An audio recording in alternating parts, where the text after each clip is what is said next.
Brad, do you have the any lineup changes today? No, everybody's the same. I know there's other teams around the league who are sitting guys who are potential trade targets. You said yesterday that you and Yarmo basically haven't talked about that. Why not? Why play guys, I guess, and take that risk? Well, you're going to start speculating who should go and who not, right? So do we sit 4 or 5 guys? I mean, no, we're here to play. We're going to go out and play, and whatever happens, happens. As Jack Roslovic has had an opportunity to come up in your lineup, especially with Boone Jenner's injury, just how has he embraced that role as being one of the... Say that again, sorry. Jack Roslovic, Yes. the opportunity with Boone's injury, how has he embraced that role, and how have you seen him play up there? Jack's game's improved a month ago. And, it's not just because Boone left here a couple of games ago that he moved up. And I'll explain the situation quite clearly. His last game where I felt like we kind of hit a tipping point was that turnover in Calgary. It was a 1-goal game. It was a very lazy kind of turnover. Him and I talked about it. He was unhappy with it. Certainly I was too. But I felt like that was almost a breaking point for him of trying to understand what we're trying to do to grow him as a player. And we talked about putting a stretch of games together to build trust. Without the big turnover, don't be nonchalant, make sure you're focused. And he did it. He's done it for a long stretch here. You look back from that game on, the last month, he's really improved in that area. And, there are going to be some turnovers. But understanding the time, the score, who you're out against, as long as you're not casual about it. And I think that's his biggest change. I think he's made some great reads in this D zone. He's tracking pucks harder. I think he's understanding the importance of time and score. Beginning of the period, end of the period, all these different things, and especially who he's playing against. So he earned that through the last several weeks. It wasn't just over a couple games. So for him, there's been big improvement for at least 4 or 5 weeks here. And you've been putting him on the penalty kill, so do you see motivation in now getting him that extra responsibility? Yeah, he's earned that too.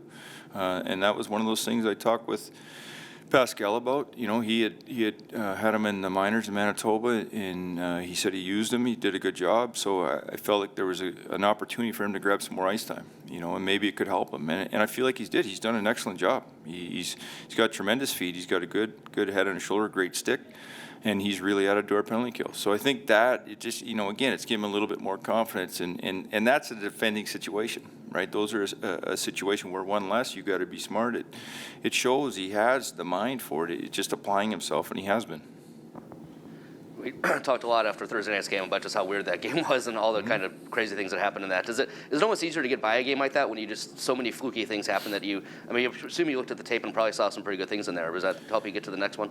Yeah, it wasn't like fluky. I mean, Washington's a high-end team. Right, and so one of the things you talk about then is minimizing the big mistakes, and we made some of those, and so it's a great lesson. Gus turns one over, they get a breakaway, they make you pay. The second goal it's a bad luck. We block the shot, goes off the end wall, goes off. Corpy's going back, and then hits a skate. Third one's a bad change. Zach should not be coming off the ice, and we give up a 2-0. So we're down 3-0, but playing well. What I want on a back-to-back against a team like that needs the points and is rested. As far as effort, competitiveness, what we brought that game, I have zero issue with that. But the learning curve there is managing the game. It's great you're playing good, but you cannot give up those mistakes because the good teams make you pay. And, was that a 7-2 game in my mind? It wasn't. But they got 7 goals. So they did what they were supposed to do. Unfortunately, we didn't. When we got it to 4-2, I felt like we could make it. And then Kooks, he had a nice shot. Kooks, great play by Kooks. I saw Peeker do it once this year. Now I've seen Kooks. I don't know if they got something against Elvis, but those are pretty good shots. Inside post, one was a one-timer, the other one's forehand backhand. So it is what it is, right? It just wasn't our night that way. But you move by it, and now we got St. Louis tonight. You got some defensemen who can score, basically. Yeah, I don't know if that goes to our defenseman total or not, but it should. They're nice goals. Yeah. And do you worry? You put a lot into that game, I think, the other night as far as standings-wise, because you could have been moved within 9. Now it's 13. Do you worry about letdown at all just because of how, it's starting to look a little real now as far as the standings go? Yeah, well, we need to win. you know, and I don't expect anything different. We've been playing good hockey for 6-7 weeks now. You know, I saw one of those, doing my video, saw one of those Bally's highlights that we were third in the league since January 27th for points and wins and all that. So that's not for 2 weeks. That's 6-7 weeks, and we put a lot of hard work in that, and I'd hate to see that go away with an effort. We can't afford to dial it back 10% as far as effort, competitiveness. So that's going to be our challenge, you know, just keep focusing, and I'll be pushing. I will. We've talked about it. Our staff, I think we got a good group in there. I think they're, you know, they know what's expected, and I think they enjoy playing for each other, and that's what we got to do. And you never know, hey, right? You never know. You say you go on a 5 or 6 game win streak, and the other team doesn't. You could be right back in the picture. Crazy things have happened in this league. Yeah, that's right where I was going as well, Brad, was you've got to keep these guys playing the way they want to play, because maybe now is a more important part of the season than any other, because you want to see that same effort regardless of what a distraction might be, whether it's, you know, not winning a game that you wanted to win, whether it's trade deadline, whatever. You got to fight those things off, right? Last time I checked, we got 20 games. It's an 82-game schedule. No one says you quit after 62 if you don't like how it's going. So we're going to push. Who's in net tonight, Brad? Same, Elvis, yeah. Yeah, Elvis starting, yeah.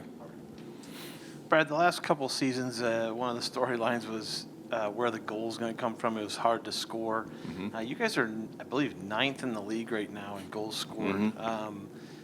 The defensive end obviously has got to come around, but has this team outperformed what you thought maybe it could do offensively this year? I think it's been a bright spot, no question. You know, last year we struggled defensively too. I think we were 27th in the league. So it was we knew coming in with, you know, we had younger D. You lose Seth Jones, you lose David Savard, you lose Delzato. You know, you had Jake Bean and Boquist, but they're younger guys, and then there was opportunity for a lot of these other guys. So that was an area that we knew it could be a little bit of a struggle. And, you know, when you look at the overall picture and what we've done with this group and as far as the offensive side of it, it's been great. I think it's fair to say we've probably exceeded, you know, and we're 9th in the league in goals scored. And but in saying that, we got to have big improvements on the other end, you know, and that's something that it's going to take a little bit of time here. We're pushing at it. I think even in the past 6-7 weeks here, they're understanding the competitiveness and how hard it is to defend. And these games are going to get harder here. You look at the stretch coming up. We're playing teams that are fighting for points, and they're big, heavy teams. So you're going to have to defend. And so it's a great opportunity to grow as a group.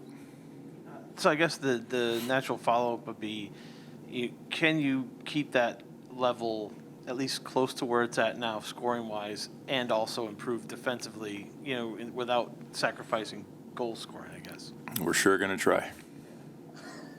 There you go. Thanks, guys.